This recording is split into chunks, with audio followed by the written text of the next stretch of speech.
Kami ngang nagtatanong sa inyo kung ako ba ay taga Dumaguete. Sa kaalaman ng lahat, hindi ba ako taga dito sa Dumaguete? As of now, nandito lang kami dahil meron akong ipaprocess na aking driver license. Totoong lugar ko talaga ay sa Hinubaan kasi taga doon yung aking parents. O, diba? Sana all English. Of course, doon din ako pinanganak, guys. Wala kaming magkakapatid. Saya-saya nga ng aking mag-ama dahil nandito na talaga kami sa Pilipinas. O, diba? 24 hours yung aming biyahe. Anyways, kahit wala kaming masyadong magandang tulog, ay napakasaya naman namin dahil nandito na nga kami, finally. Pupunta ko nga rin yung aking ate na si Paniit. Siya yung taga Bayawan. Kung naalala nyo, minsan sa aming vlog ay nasa Bayawan kami. Pero yung aking ate ay nakapag-asawa ng taga Bayawan noon. Nga minsan ako confused na kayo, taga Bayawan ba ako, taga Hinubaan, or taga Dumaguete, kahit saan na lang kasi kami napapadpad. O totoo, meron lang talaga kaming pinaprocess, guys. Taga Hinubaan talaga aketch. Tapos ngang maligo ng aking mag-ama. Sila lang naligo, guys, ako hindi kasi wala akong masyadong tulog today. Today is the first day na nandito kami sa Dumaguete, no? Kaya kailangan naming mamili ng mga grocery. Anyway, going to the mall. Hindi pa kami sure kung saan kami na mall pupunta. But later on, nakita namin yung City Mall dito sa Dumaguete. Never pa kami nakapunta dito sa City Mall. Kaya dito muna kami magsha-shopping sa City Mall. I-try natin kung anong meron dito. Abangan ni Matt sa kotse ay ang bukang bibig niya ay magpapabili siya ng mga laruan. May pili nga kami ng mga laruan ni Matt. Nandito na yung aming mga followers. Nagsisilapitan. O diba? Sana all artista. Guys, I'm so happy to meet you all. Nakikita nyo minsan na yung muyuko lang aketch, no? Meaning yan ay ako ay nahihiya. Personal, guys, mahihain talaga aketch. Kaya yung ginagawa ko, yung muyuko na lang ako kasi ayokong ma-feelingan gani. Like, baka sabihin ang iba, uy, feeling man to siya, uy, ganito, ganyan. Sa ngayon, yung isa sa dahilan na yung moyo ko akesh dahil nga yung aking luas ay lumalaki.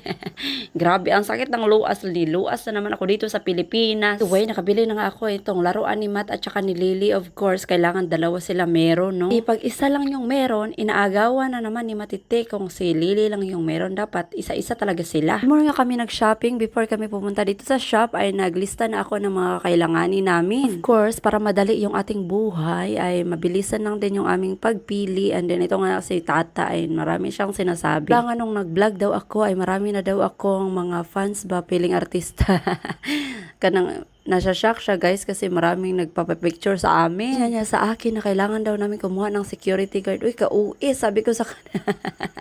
Mag-security guard, ano ka, artista? No, joke-joke lang yun sa kanya. Kasi nga minsan maraming nagpapapicture, guys. Sabi ko, line up na lang kayo, George. Kinagabihan nga, ay na-jetlag na naman itong si Inday yun.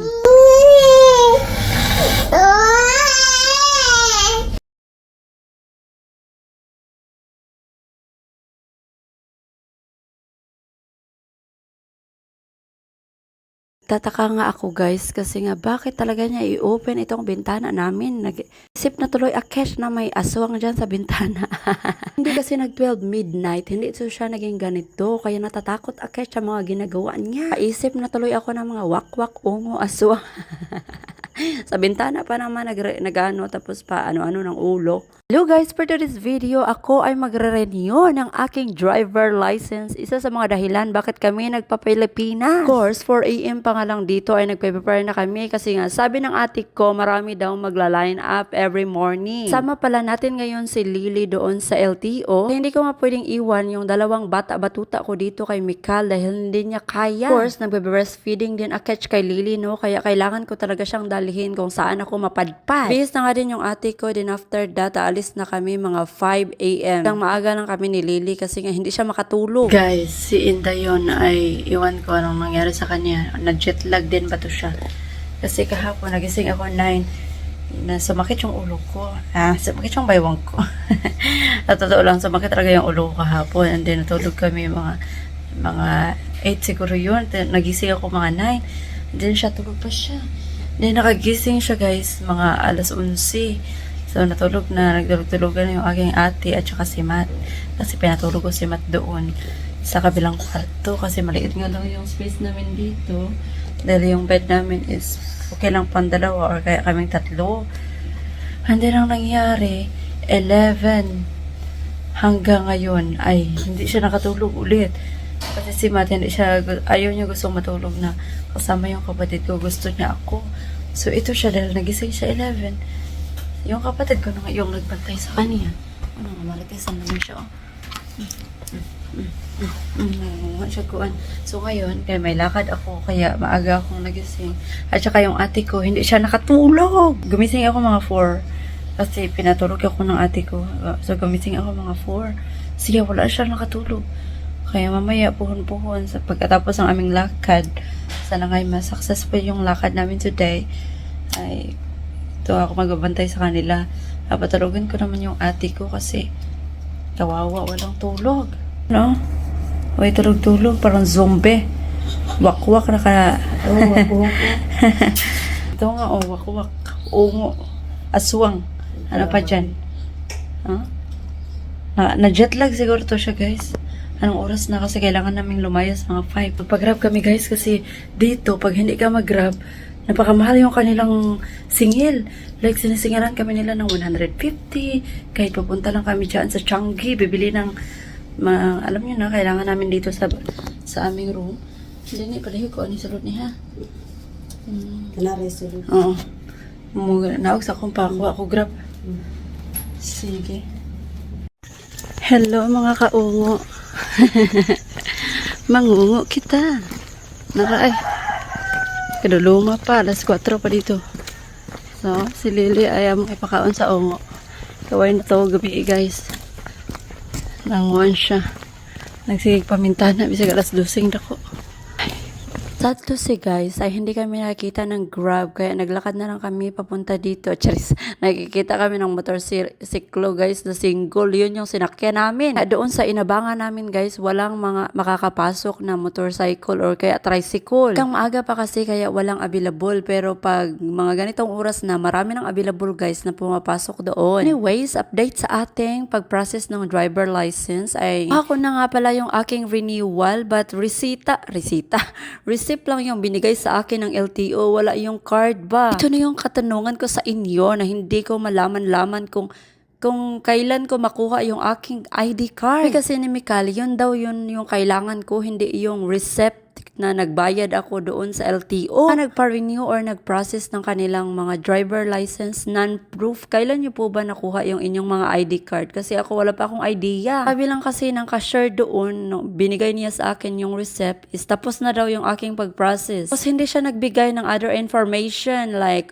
makukuha mo yung ID mo after ganito, ganyan, magte-text lang sila sa amin or kaya mag-email. Kung meron kayong idea kung kailan makukuha yung ID card or tinatawag nila na plastic, please comment in the comment section kasi wala pa akong idea kailan ko makukuha yung aking ID card dahil wala man silang info. Yung aking pag-process ay cliffhanging.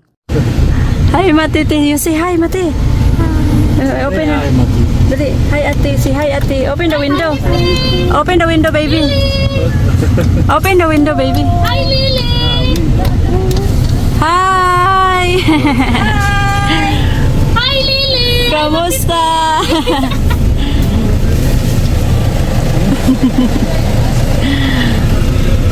Lily busy. Busy si Lily. They're so handsome. They're from Poland. You give them the ano? Here. Hi. Oh. Baby, you give them here. What's your email? Thank you. Nara, nai card. Lanto lang mo ganyan sa mabitin man natin ka dito. Ano mo dali? Nag-shopping pa ganito sa Poland. Hi, sir! Thank you. Salamat, amping mo. Welcome to Dumaguete! Salamat. Bye-bye! I think everyone has internet. Yeah, Lily, they are looking for you, Lily. McDonald here in Jollibee. McDonald here in Jollibee. McDonald here in Dumaguete. Wow. Meron na kaming pagkain, guys. After all these years, McDonald here in Philippines. So, meron tayong ano ngayon. Meron kasi kaming pupuntahan, guys, dahil meron kaming kailangan tingnan na house and lot. Nagpaplano kami ni Mikal na magbili dito sa Dumaguete ng house and lot. Kasi para hindi kami malakihan every year na pumunta kami dito sa Pilipinas. Kasi di ba napakamahal ng ano. Pilipinas! Napakamahal ng rent.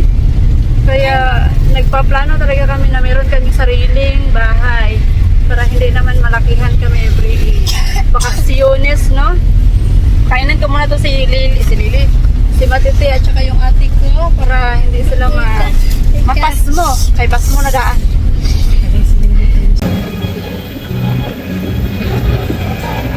Tuluan na lang di aya. Tulo ka order. It's my favorite. Ano siya? Large.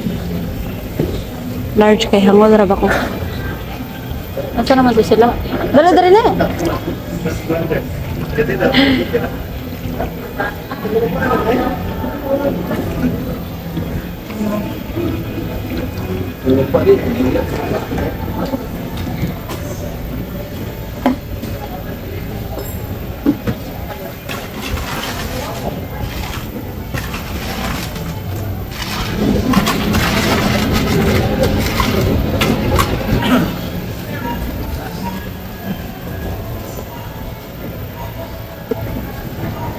What do you order? Lemon. Lemon? Yes, my favorite. Ask Mama. Mama make something there. Order food. What do you want, love? What do you want? Not now. Maybe tomorrow we go to playground.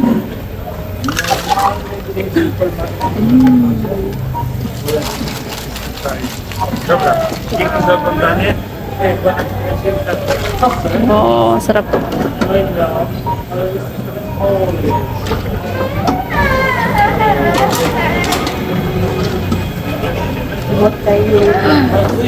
Happy moment. Ah.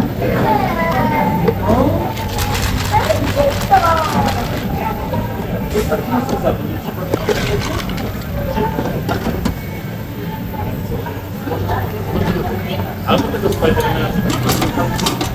Co wybierasz? What is Spiderman? Relax moment. Oh. Ang ganda kasi meron silang mga ano, oh.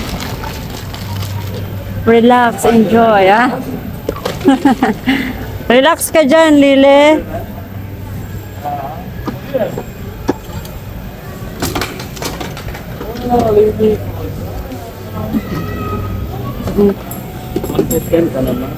Sila? 210. 210. Ilat lang. Do you want ATM, baby?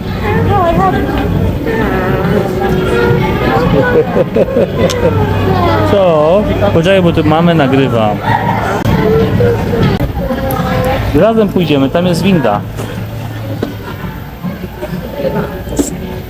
Baby. But I don't like what is happy moment, I happy don't order moment. for you. The Good. other one is for I only drink with vodka or Tandawai. You make with Tandawai too? with Tanduay? Do you make with Tandawai too? Wala itandoy, sir. Later.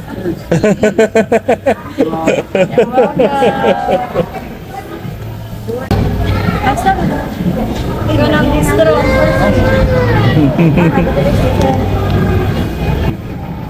Without Tandawai now. Thank you, Yaya.